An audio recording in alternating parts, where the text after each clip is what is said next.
As you may have noticed, we've been promoting the unholy fuck out of our new movie, Jesus Bro.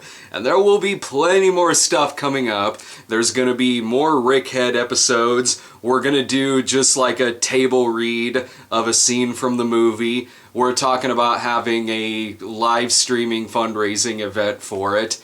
A lot more different things are going to be coming up regarding Jesus Bro and the marketing we're doing for it. But with all of that has come a lot of questions about it that we've been getting in our emails, on Twitter, Facebook, a few different places, and we've all answered them. We've all answered all the questions that we've got about it. But just to answer the more common questions that we've been getting lately, I figured I would throw up this video and talk a little bit more about the movie. If you want to know the plot of the movie, it's in the first video we did for it, and even the Sex Trek episode of the Cinema Snob, and on the Indiegogo page for it, a few other places. But if you don't know, the movie is a parody of all the tropes that come with movies like the Pure Flix films, the Kirk Cameron movies, the Cristiano Brothers movies, things like that. It's a spoof movie. It's the first movie we've done that could be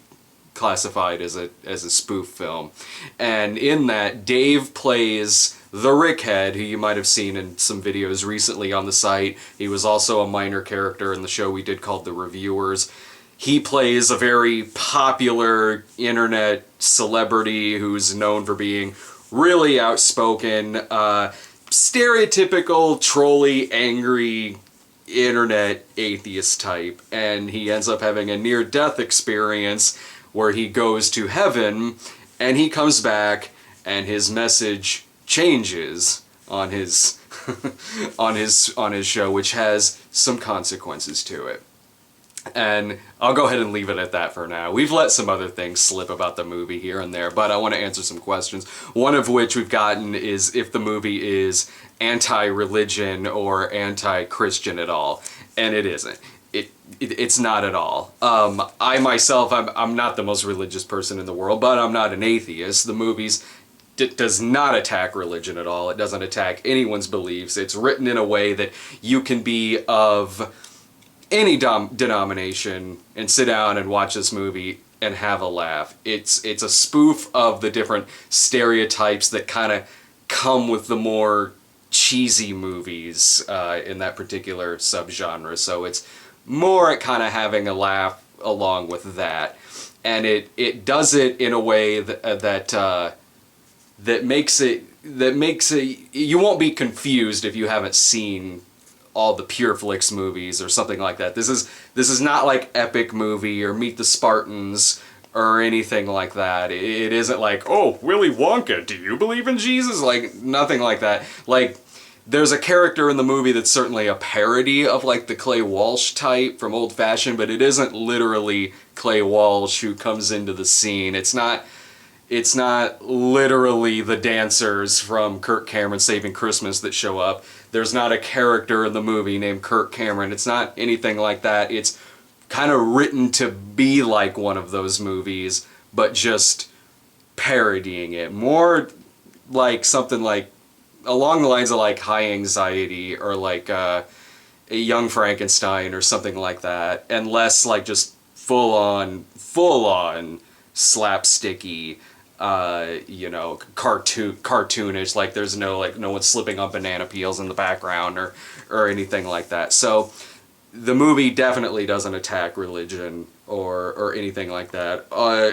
Just have a good sense of humor and watch it, and you'll have a good time about it. The movie also isn't political either. We've been doing the Rickhead episodes, and the Rickhead character in and of himself it's a satire. It's a satire on kind of just the jumping the bandwagon, really shouty, angry internet vlogger. So the tie-in videos that we've been doing with the Rickhead are way more political than the actual movie is. In the movie, when you see the Rickhead doing his show, it's kind of at the beginning of the movie, and he's bitching here and there about, like, he's pissed off about, like, Chick-fil-A being closed and some minor things, and he's pissed off about, he has a rant about Santa Claus at one point, So the tie-in videos that we've been doing to kind of set up this whole world of the Rickhead character are way more political and even honestly more vulgar than the movie itself. Another question we've gotten is whether or not it's an anniversary film or not, and no, it isn't. The first video that we did for it certainly makes it look more like an anniversary movie than it is, but that was to bring in a wider audience than our previous films have gotten, like the Snob Movie or Paranoia or anything like that. But yes, Santa Christ is in the movie. Santa Christ is a supporting character in the film. Malcolm's devil character is a supporting character in the film. Doug plays an original character. He doesn't play the critic or any pre-existing character or anything like that. And the Rickhead, the main character of the movie, is from a pre-existing show, The Reviewers. And that goes along with Santa Christ and the devil in the sense that you don't have to know who any of those are to see this movie. Like when we made the Cinema Snob movie, you don't have to have seen the Cinema Snob series in order to sit down and watch the Cinema Snob movie. That's how this one's written too. There is actual context for Santa Christ being there, and the devil is there because it's a Christian spoof movie, so the devil's in the movie.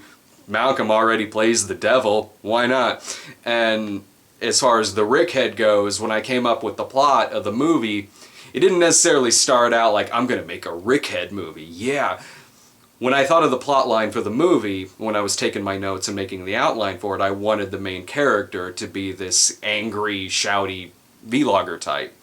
And I already do have a character like that. It was the Rickhead character from The Reviewers, so I went ahead and just made him the Rickhead. But there are no references to The Reviewers in it. Like, that's the only reference to The Reviewers is just the fact he's the Rickhead. He doesn't mention any characters from that movie, any events from that from that show, sorry. Any events from that show, anything like that. You don't have to have ever even heard of The Reviewers in order to see this movie. Like Brian is in the movie, but he's not playing the same character he played on The Reviewers. And it's the same with Santa Christ. You don't ever have to have seen the anniversary movies or the Nostalgia Critic or any other series that Santa Christ has been in order to get the context of why he's in this movie. You're just gonna have to trust me. It makes sense when you see the film. What is the budget going to? We're asking for $50,000 in terms of the movie's budget because we made the Cinema Snob movie for somewhere around 20 or 25 grand, something like that. And we're asking more for this one because we want to put a lot more, we want to amp up the equipment a lot more when we make this film. Ryan is the director of the movie, and he also directed the Cinema Snob movie and Paranoia. We want to put a lot more into post-production too. Like, we want to get a good team to handle post-production of the film. If there was one complaint that we had about the Cinema Snob movie is that the sound wasn't great in that movie. I love the movie, I do. I'm absolutely proud of that movie. The sound needed some work, but you know, it was a low-budget movie, so you gotta do what you gotta do. So we're asking for more in terms of the budget in this movie because we don't want there to be the same negatives about this movie that there were about like the Snob movie or some of the other movies that we've done before. We want the sound to be much better. We want the lighting to be much better. We want the film quality to be much better. We want it to look more we want it to look better. We want it to look higher budgeted than the Cinema Snob movie was. And if the movie doesn't reach the $50,000, another question is are we just going to pocket that, or is the movie still going to get made? Of course the movie's still going to get made. Corners will have to be cut. It'll probably have a lot of the same downsides to it that the Snob movie had, but it'll still get made. Right now, as I'm doing this, right now we're at about 20K, so we've got over a month left in terms of the fundraising, and so yeah, we're hoping to get the $50,000 for it. Also, we've had a question about the perks. Largely, if you buy, say you buy into like the $50 perk? Will you still get like the $10 perk, the $20 one, the $25 one? Yes, yeah, you totally will. And that was when I was filling out the perks for it, that was my fault for not making that clear. And since by the time I realized that, the people had already bought into the perks, so I couldn't edit any of them to say, like yeah, you get everything underneath. You do. You get, if you buy into the $100 one, you get everything underneath it. You buy into the $1,000 one, you get everything underneath it. So yeah, absolutely, totally, that won't be a problem at all. Once the fundraising ends for it, which by the way, I can't remember how many days it has left on it, but it's a 45-day campaign. So the whole campaign for it's 45 days. So for 45 days, you're going to be severely annoyed by us promoting this movie. Once that ends, when will the film be shot? Right now, we're looking at like a fall shooting schedule for it. For a release date in early 2017. We don't have to secure nearly as many locations for this movie as we did with the Cinema Snob movie.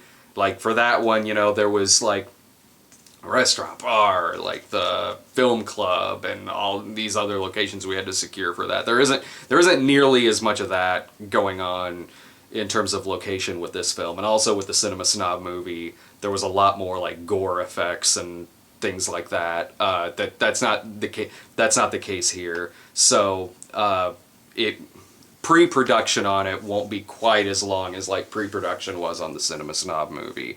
So that is about it. If you want to donate to the movie, in the description for this video, whether you're watching it on YouTube, whether you're watching it on my site, the link to the Indiegogo campaign will be in the description, so go ahead and click on that. If you can donate to it, fantastic, you're awesome. If you can't donate to it, don't worry, you're still awesome. Just share it. Share it on Twitter, share it on Facebook, Tumblr, wherever. Just spread the word around. We really want to make this movie. It'll be a really, really fun flick. We've been talking in midnight screenings about doing this for a long time, this kind of movie, and so we're finally getting a chance to do that. So it'll be a really cool, fun flick that we hope all of you will enjoy. If you're watching this embedded somewhere where you don't see any link in the description, just go to thecinemasnob.com. You'll see plenty of stuff on there about Jesus Bro that'll take you to the Indiegogo page, or go to our YouTube channel, youtube.com/stonedgremlin productions. So thank you very much for listening to me ramble, and you'll be seeing a lot more Jesus Bro promotional stuff in the future. See ya.